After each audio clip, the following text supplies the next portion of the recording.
We are here at the NXP office, which is the global semiconductor manufacturing company. Today, we are here to learn more about the distributive bargaining tactic by interviewing Josephine, who is the director of the front-end sourcing team here in Singapore. Let's go! So, which negotiation tactic do you currently engage in, and which is the most used tactic actually? It's always in terms of collaboration. I mean, if we actually engage in the loose win, it always bites us, right? The only thing about the table is that it always turns, right? Okay. So let me cite you one very real example. A couple of years ago, there is actually huge underutilization of the capacity.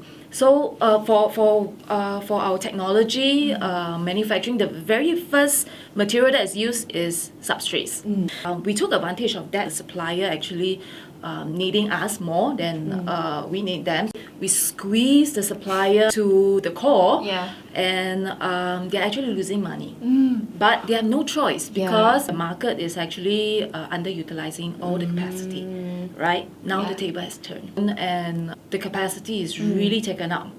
And now the suppliers is actually considering the past experience they had with each individual customers on how they actually squeeze them to raise price. So now is the time that they get back to the entire supply chain. Okay. Moving back to the first step of distributive negotiation or any negotiation in fact, can you run us through the process of how you prepare for a negotiation? So we have set up a new team that actually does cost modeling.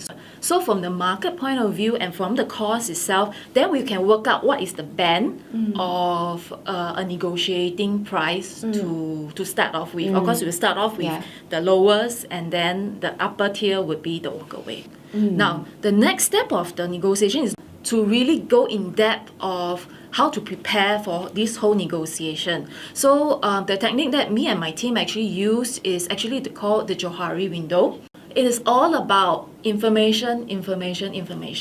Preparing ourselves is very important. So all this preparation will then bring up to your BATNA, to your WATNA, and so on. I find myself more using of the Johari window kind of a framework in order to really break down all the thought process. In your opinion, what's the significance of opening price? Does it matter who makes the initial offer? It does actually. Okay. If we do not know, our homework well, and we open up a price that is actually higher than what the other party can offer, then we will be screwed, right? We need to be able to know our opening situation. So normally we will not start off first, and if we will give some ridiculous price.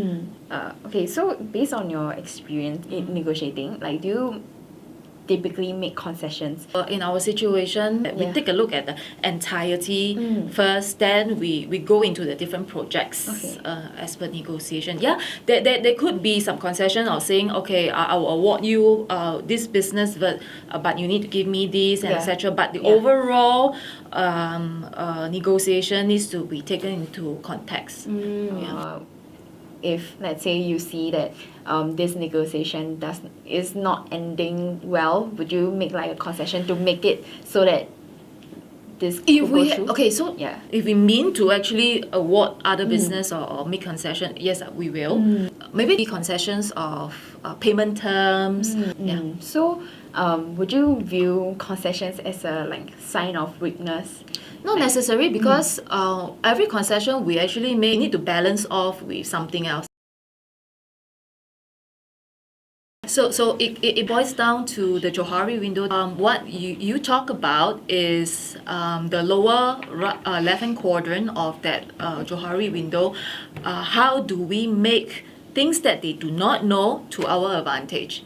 Right? It's not really about lying. It's about how to make use of the things that do not know to our advantage. Absolutely. That's why I find that the Johari window framework is very, very helpful, because in the situation that you actually brought up, right? If we prepare properly, we will know what we are blind towards, or how they will actually make use of those information in negotiation. Right?